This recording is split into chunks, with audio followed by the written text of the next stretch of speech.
welcome back to What's Cooking with Meg. I know it has been a really long time. I think the last time I released an episode was probably the summer, but I'm back. And I'm sure like many of you during the pandemic, we've all started some really great habits and then eventually it fell off. So I am back. I am here today. I'm going to make French onion soup. So those of you that know me know that my parents actually owned a restaurant for about 28 years. And our French onion soup was one of my favorite dishes on the menu, as well as many others. So once my parents retired, it was now my turn to finally pester my dad for all those recipes. French onion soup is really, really simple, so I'm really excited for you guys to make it. This is a very good clean the pantry situation because you can kind of use some older onions that maybe you've had sitting, and you get to use some beef stock, chicken stock, maybe any remnants of that you might have in the fridge from other dishes. So let's get started. So the most important thing you need for French onion soup, as you can guess, are onions. I used Vidalia onions today. I think I used about 4. They weren't very large. I have about this many of them. One of the things I like about French onion soup is like you don't really have to follow a recipe because the flavors are so delicious and so intense that you don't really have to worry about one thing overpowering it too much. It's really just onions. I use brandy, stock, salt, and some herbs. And of course, once you're done, you bake it with the gooey cheese, you broil it, and you get all that, yummy cheese pulls. But starting off, let me get my induction cooktop on. I haven't used this in so long, but we're back. All right. Yeah, I was gonna cut the onions on camera, and then I was just crying and crying from all the fumes. So I'm very glad I didn't, because it would have just been a lot of me cursing, dapping my eyes, and just being miserable. All right, so once this gets kind of hot, I'm just gonna dump in all of my onions, all of them. Now, the one thing you have to be really good with when you make French onion soup is being patient. I know that's not all of our strong suits, but you really do have to be very patient because it takes the onions a very, very long time to soften. You kind of want it to turn into jam, right? You don't want to do this high and fast. If you've ever caramelized onions, you do know it takes a while. So what is it now? So it's 10:53. I'd say I'm probably going to be letting these sweat and turn to jam probably for 45 minutes. But we're just going to get started now. So I just have a little bit of olive oil in the pot, not a lot. I'm just going to give it a good mix so they can kind of all get coated. I have my heat on, I think, like level 5, which I don't know how much higher it goes. I wouldn't suggest super high heat. This is a long and slow process, not a high and fast. Okay. All right. I always just season as I go, just a little bit of salt. Sometimes if I'm feeling a little fancy, I'll do a dash of sugar when the onions get a little bit more caramelized. It's kind of like a good cheat to hurry it up a little. But when you're making soup, you kind of want to enjoy it and not rush the process. So I like to take my time. All right. So it might look a little dark and a little cloudy to you guys. So I actually have really good veal broth that my dad actually made. So that is how my parents at the restaurant would make it. It was made with veal stock. And really good stock when it's very gelatinous, when it's cold. So I did mostly, 4 cups? I did about 3 cups of the veal stock, and then I did about a cup of the chicken stock. You can really add more liquid. If you have a bigger family, feel free to, maybe add some more onions and add more fluid. But like I said, once you taste it, you kind of can figure out, like, all right, do I want more broth? Do I want, maybe more onion? And kind of go from there. All right. Let's see, I'm going to lower this a little. I always forget how efficient induction is too, the cooktop, so I have to make sure I don't overcook my onions. And then for herbs, I just have a few bay leaves. Normally I have thyme, but I actually just used the last of my thyme for steak I made the other night, so I don't have any on hand, and I was going to run out, but I was like, you know what? Sometimes cooking is just going with what you have on the fly. Okay. All right. Okay, I'm just gonna let this sit. And then, so for the alcohol that I use just to kind of give it some flavor, once the onions get really, really jammy and just beautiful and soft, I usually will sprinkle in a little bit of flour, not a lot, just a little bit of flour, kind of create a little paste, almost like a roux. and then I'll deglaze it with brandy. So I'm using brandy. You can use sherry. I kind of like it because it has like almost an apple-y kind of flavor, and I just think it pairs really well with the onion. And I cook with alcohol in almost everything, so you almost will never see me cook something without adding in a little dash of something. But you could probably use other booze. That's just kind of what I've used. I like it. I get a big bottle of this. I also use this brandy for my Swedish meatballs. So there's a few things that I use it for, and as you can tell, I've definitely gone through it. All right. Yeah, the last time I filmed, I think it was July. And like thinking back now, so now this is what, March? How different the world has been. I mean, this time last year, I'm sure like many of you, we were home, we were just kind of scared. I know for me, I wasn't really sure how real estate would pan out during the pandemic. And we got really, really lucky that once things kind of opened up early summer, late spring, we just saw a total boom of the market. I'm sure if you're out there and you've been competing in that market, you understand how frustrating it is. So I think for today, my little bit of,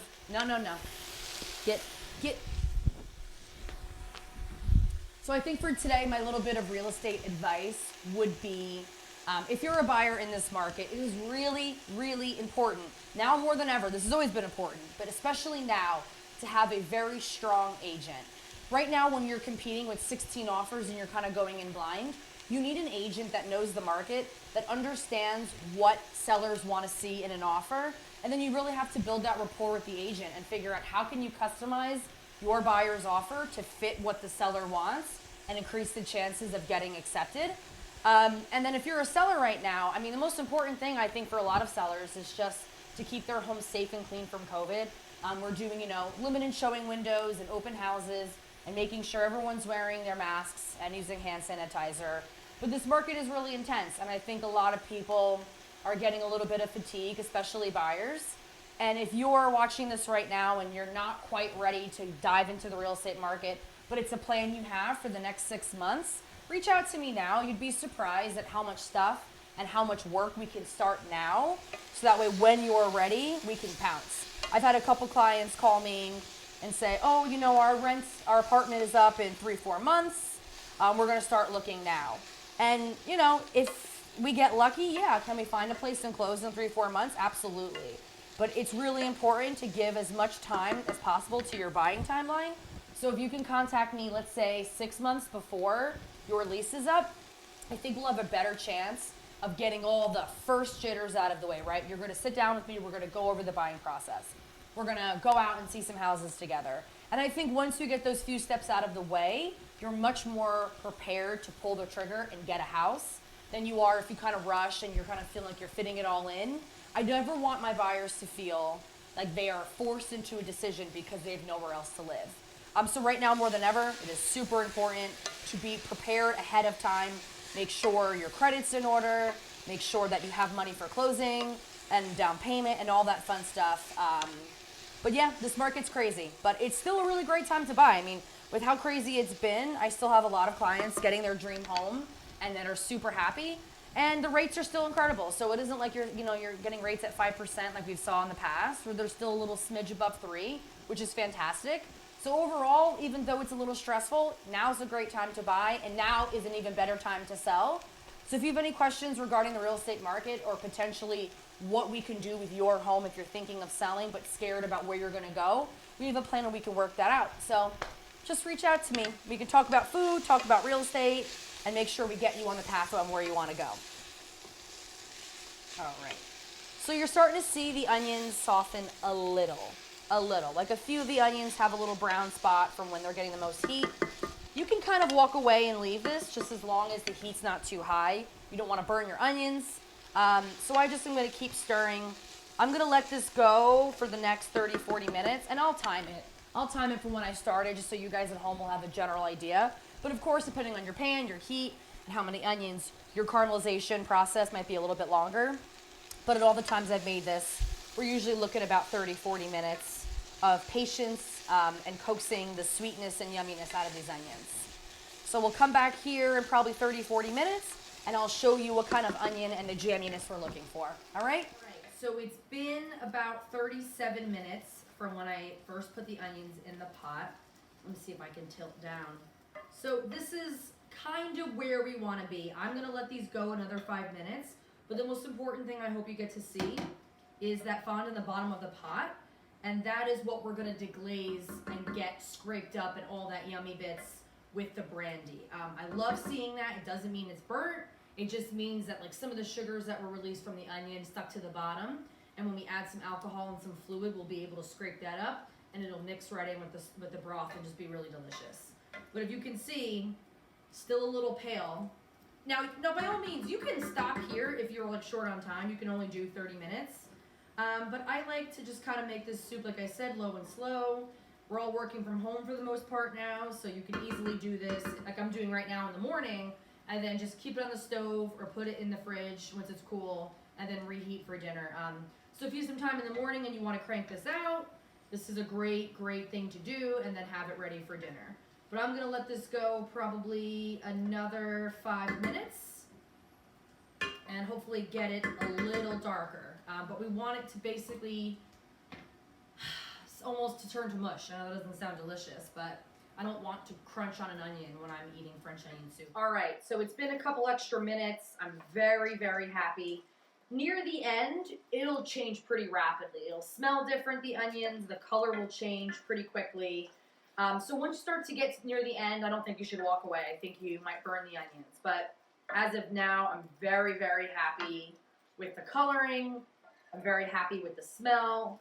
And that's so much of cooking. It's so hard sometimes to follow a recipe because it's just not your environment, right? It's not your stove. It's not your ingredient, their ingredients. So I think it's super important when you cook to start to make mental notes of smell, texture, taste, just so next time when you're cooking, you don't have to worry so much about the time as when the ingredient is ready, right? So if like recipe says 10 minutes, I think people are better off going on what is needed, right? Is it the texture? Is it the temperature? Is it a certain consistency? Then time, right? All of our stoves are different. So yeah, I'm smelling a big difference now. It's starting to really caramelize and brown. All right. So what I'm going to do, this is optional, you don't have to. I'm just going to add in a little bit of flour. That was probably maybe a tablespoon. And then I'm just going to mix it in. Just kind of get rid of any extra moisture on there. Like I said, you don't have to add in the flour. Sometimes I forget to, but I just kind of do it just so I can give the sauce a little bit of body. The soup rather, a little bit of body. All right. Now, I'm probably going to use more alcohol than you might. So feel free to use none. I think that was a mistake personally to not use any alcohol, but to each their own. I never measure. I just do it based off how I feel. So as you're pouring in your alcohol, it's important to kind of scrape the bottom of the pan. If it's enameled, please don't use metal. I'm using stainless steel here, and I'm using a wooden spoon so I can really scrub. I'm just trying to get up all of those burnt little bits, that yumminess, off the bottom. And as you add in the broth, it will release anyway, but it's really good just to try to, and you're kind of cleaning the pan at the same time. What's better than that, right? Okay, I'm going to do a smidge more. Oh, it smells so good. Wish you could smell it. Well, you'll smell it if you cook it. And then you'll see like a really big difference now in the texture of the onion, right? When you add in that little bit of alcohol, it kind of mushes them down even more. And this is really jam. This is what I was talking about earlier, when you want the onions to almost be like a pasty, jammy goo mess. But that's what you want, because you're really just trying to get all of the sweets and flavor out of the onion into your soup. So I actually tossed in off camera the bay leaves into the broth. Just figured why not give it a chance to kind of mesh. And like I said, the reason my broth is chunky, as you might think, is because I'm using really good veal bone broth. So I'm looking in my pan. Oh, I just splashed. I'm looking in my pan. I feel like I need a little more fluid, a little more broth. So I'm going to grab my chicken stock over here and my towel and clean up a little because I made a mess. And this is what I mean. Like, I only poured out 4 cups of broth, and I'm looking at my pot, and I'm like, all right, well, that's not as much as I would like. So if you don't have veal stock, like I said, you can do 50-50 chicken and beef. I think it's good to have some of the darker broths in there, like a beef or like a veal. Oh my gosh, it looks so good. All right, so I have my bay leaves in there. I have my broth in there. I'm probably just going to do a quick little smidge of salt.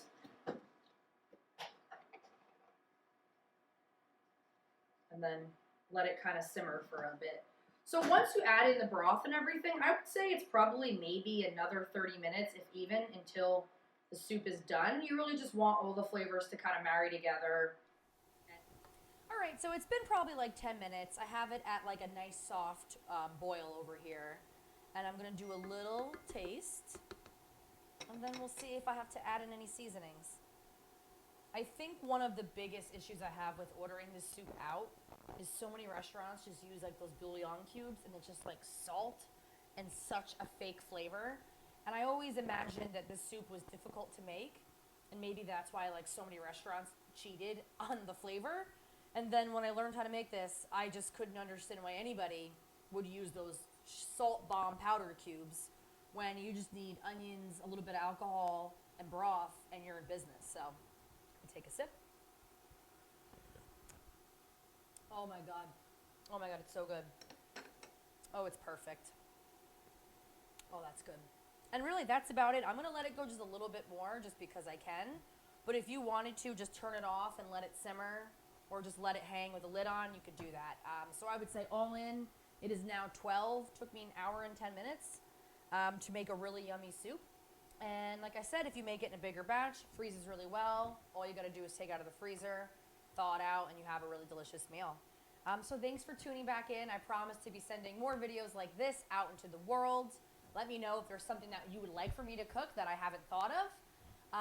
And yeah, like as always, I'm always here for all of your real estate needs. You, your friend, your family. This market's really intense, and if you care about your friends, make sure they do not have a crummy realtor. Send them my way. You know I'll take great care of your friends and family, just like I've taken great care of you. All right, guys. See you next time on What's Cooking with Med. Thanks for tuning in.